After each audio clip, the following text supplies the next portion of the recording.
thinking critically and challenging things has led to innovation and advances in our industry. And if we want to keep moving ahead, we can't all settle for the status quo. We can't all read the same things and go to the same conferences and think in the same ways.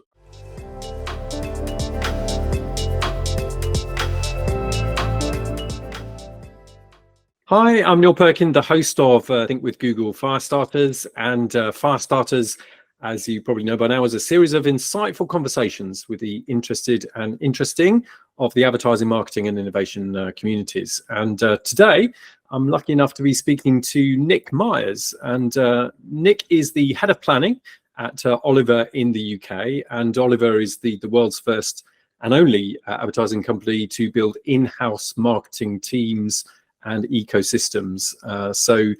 Nick, welcome to Firestarters. I'd like to dive straight in and ask, what is your provocation for the Firestarters audience?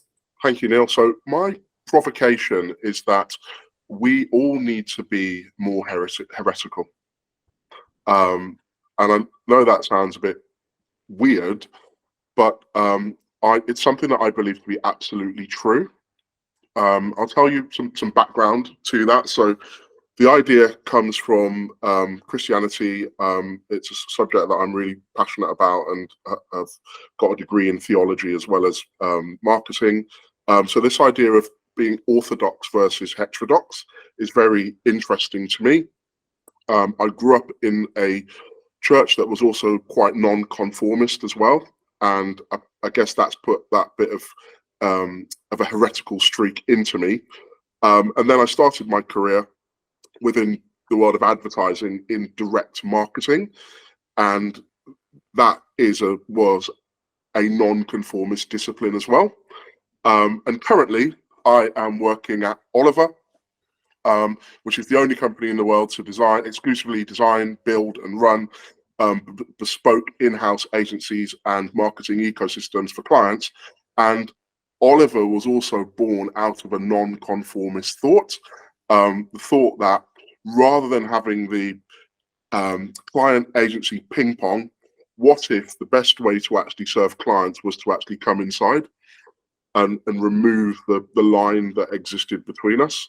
So I think within our industry, all of the advances, all of the innovations within advertising and marketing have come from people who have refused to conform and refused to settle for orthodoxy. Everything from Bill Bernbach's impact on creativity and how we understood advertising, through to Lester Wunderman coining the phrase direct marketing and inventing a whole new discipline which has spiraled into what it is today, through to Simon Martin at Oliver and the idea of bringing things inside. So I think being heretical, not accepting the status quo, but actually thinking critically and challenging things has led to innovation and advances in our industry. And if we want to keep moving ahead, we can't all settle for the status quo. We can't all read the same things and go to the same conferences and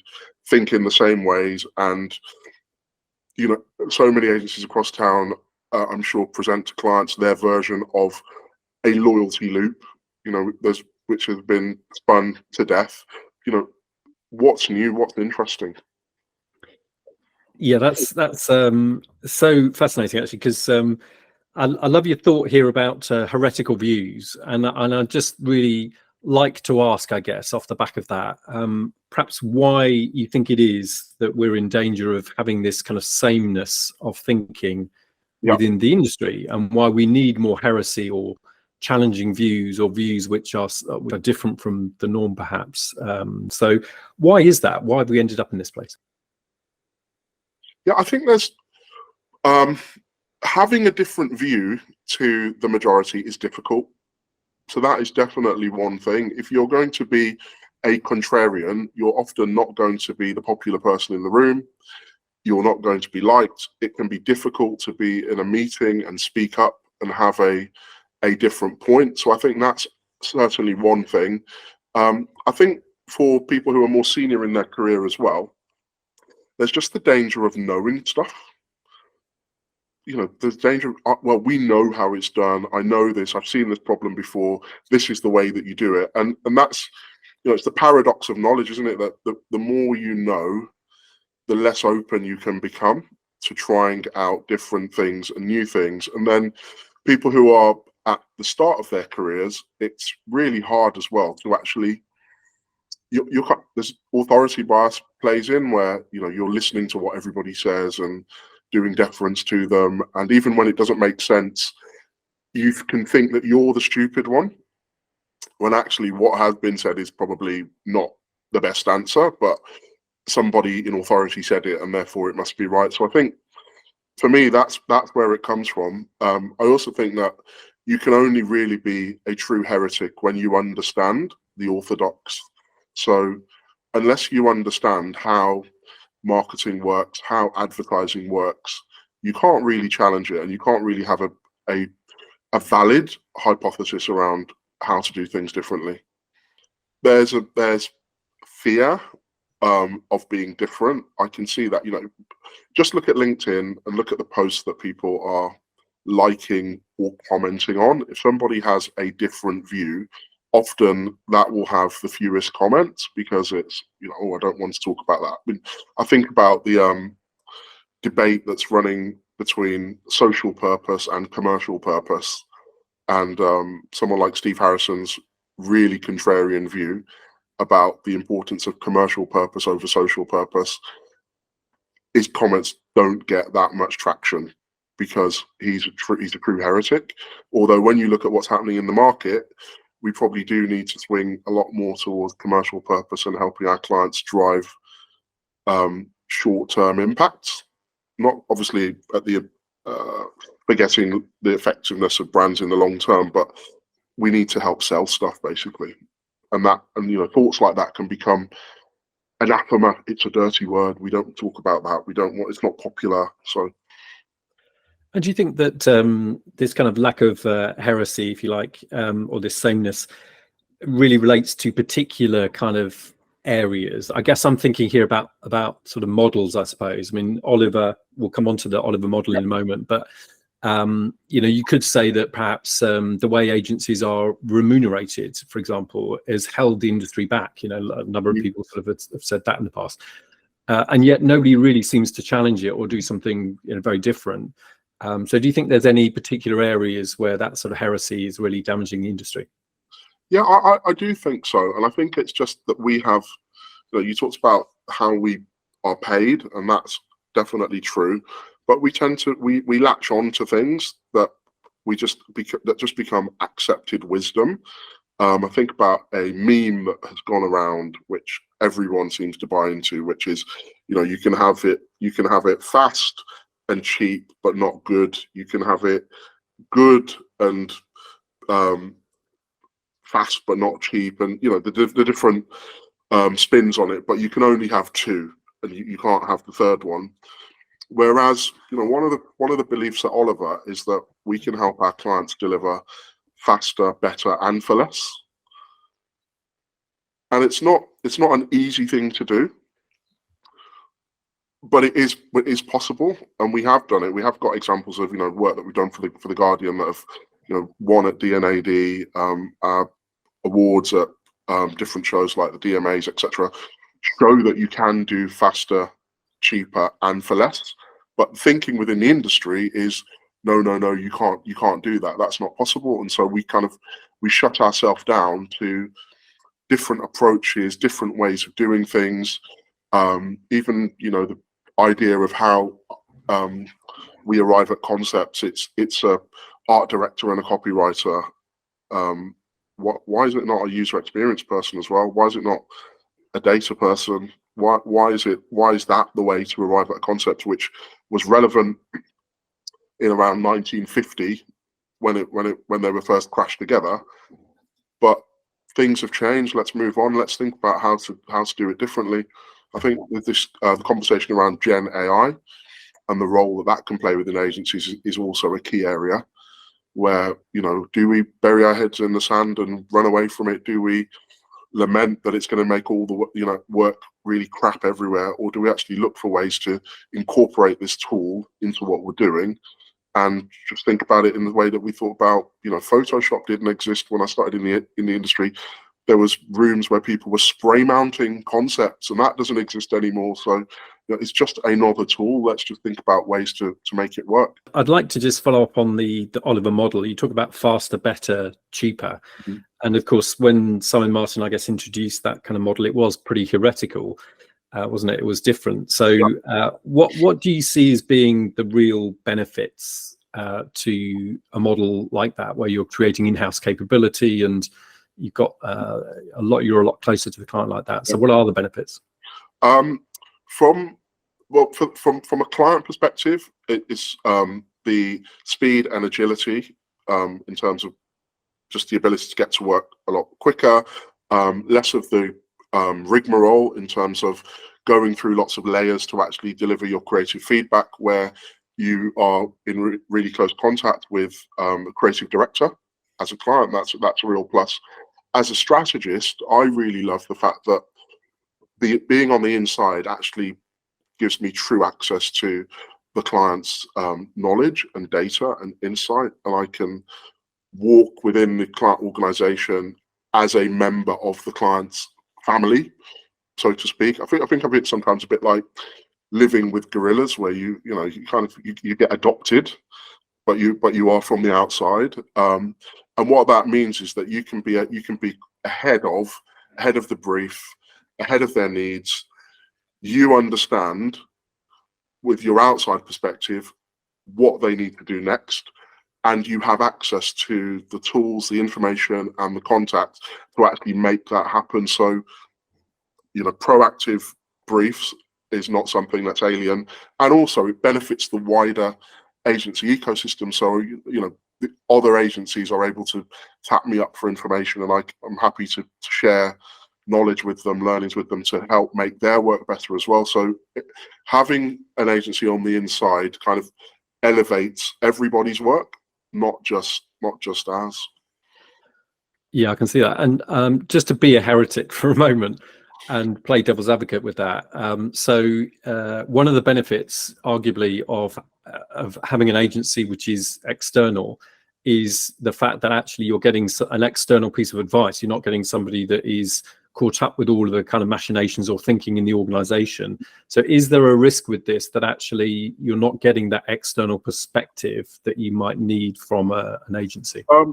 No, in terms of the way that the model works, you have access to people who are in-house, so your embedded team, but you also have what's called a brand immerse team, so a team of people on the outside. So you will have people who are not living with you every day, but they can bring in expertise as well. So you kind of get a bit of the best of both. But I do see your point, and we do also rotate people to keep them fresh. But the benefit that you get is that you avoid irrelevant ideas, or ideas that simply can't work, because if you knew how we actually did business, you would never suggest that. Does it mean that the ideas are therefore more actionable within the organization? I think that's true. That's something I've observed across every agency that I've ever worked at. I think the first 12 months on an account, your thoughts and ideas, they may be right, but they're not going to be brilliant. Year 2 on an account, you start to really hit your stride. The third year, you've probably had some things that started to cook in year 2, but you actually can deliver some real change within that time, because you have become immersed, because you have learned how their business works. So yeah, I think you do improve over time, actually. And if I can ask you to be honest about this, are there any drawbacks? What are the drawbacks of that model? So drawbacks are, if you like credit, you don't always get the credit. You don't always get the credit for your work. You don't always get the credit for your thinking, because it can be seen that, if we helped redevelop a funnel, help clients with integration, the benefit can sometimes go to the client organization, and it's not as credited as, well, Oliver did that, and that's something. So it's good, and it keeps you humble. Yeah, and I guess it being quite a sort of maverick idea when it came about. So to your point about being heretical, do you think that in the sort of modern environment, the contemporary environment, that things like perhaps pressure on margins, the need for agencies to really kind of make money in a difficult environment is actually leading to more sameness and making it difficult to actually come up with a very different sort of idea like in-housing? I think so. I think the pressures on the agents. If I talk less about in-housing and more about like the agency landscape, it's definitely reduced that the risk. Or there's fewer startups. There's more kind of bigger networks dominating. Therefore, more of what we do is also the same. So, when I look at it from that perspective, I would agree with you. You mentioned about sort of faster, cheaper, better, and we sort of touched a bit about generative AI and so on earlier. Yeah. And I just wonder really what you see the kind of role of AI being in that sort of whole faster, better, cheaper kind of equation which you have. Yeah, I think it's got like so much potential. At a base level, it can do average very well, and it forces us to then try harder. But actually, I think as we become more adept at prompting and using the tool, it can help us get to really good ideas quicker.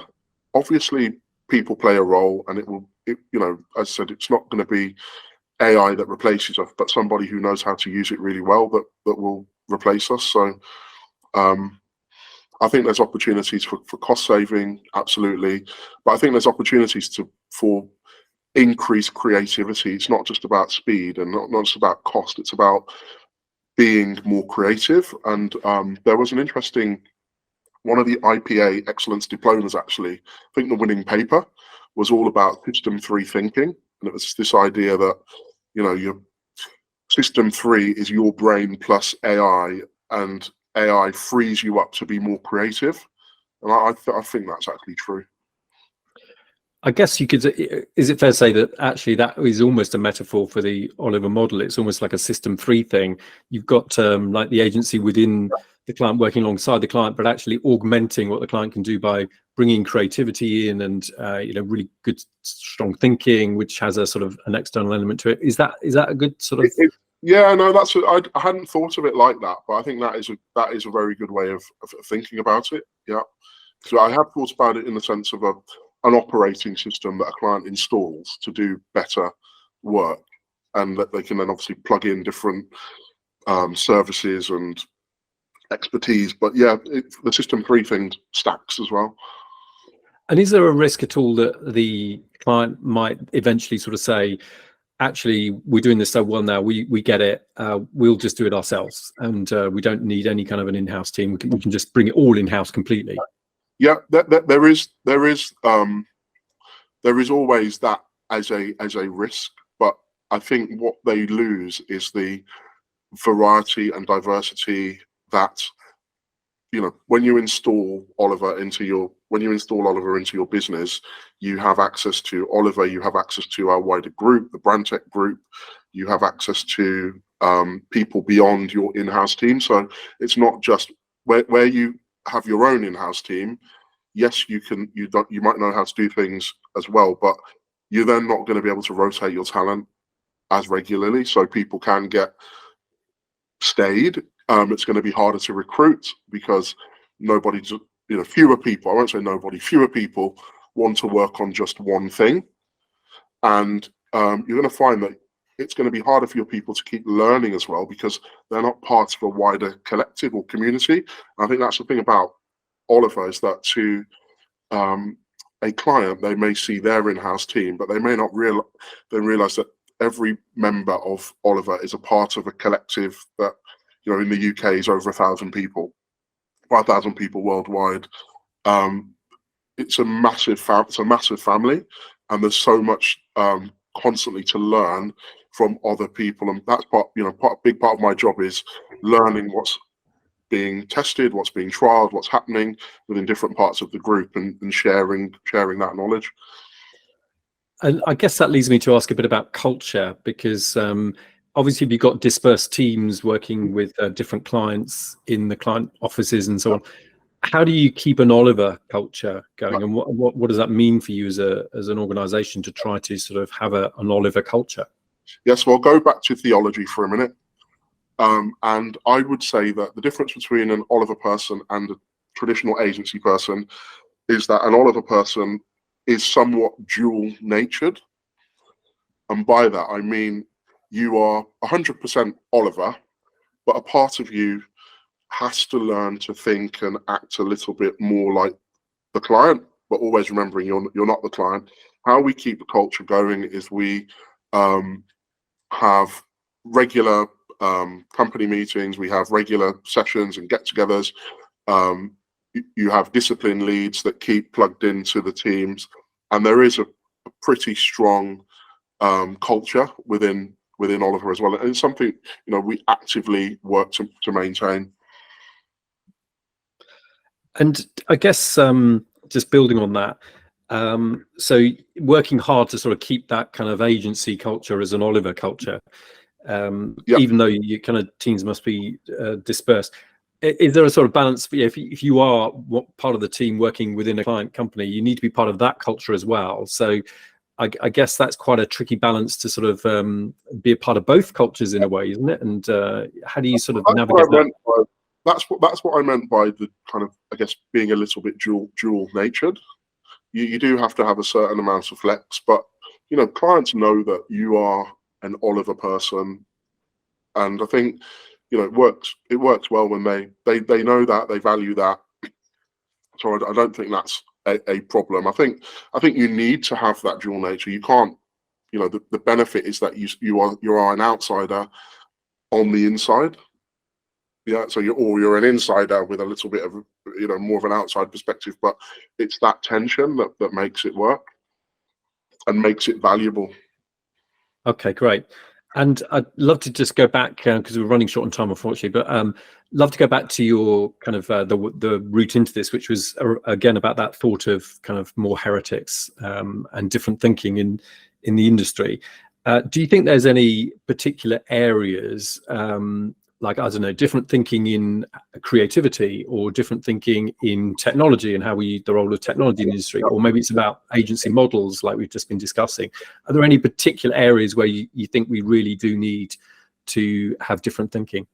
At a base level, we need different thinking when it just even comes to like brief writing and arriving at solutions, because brief writing, ideation, you will know very well that the first 10 ideas that anyone's going to have are all going to be pretty much the same. So we need diversity of thought to arrive at really good thinking there. But also, as you said, looking at processes and how things are done, looking at how we configure our teams, the models as well need thought. But some of that, in order to be a heretic, then you have to have studied the thing really well, but also have outside influences. So it goes beyond us all reading the same things in Campaign and Brand Republic and following the same people on Twitter. Although I do really like Only Dead Fish. But there's like, is there an article within MIT? Is there something within the New Scientist that could frame our thinking? I'm currently listening to the book Sentient on Audible, and it's like just really, really interesting, really fascinating. I don't know how it's going to help me yet, but I know it's going to help me. So I think it's just being open. It's talking to people that you wouldn't normally talk to.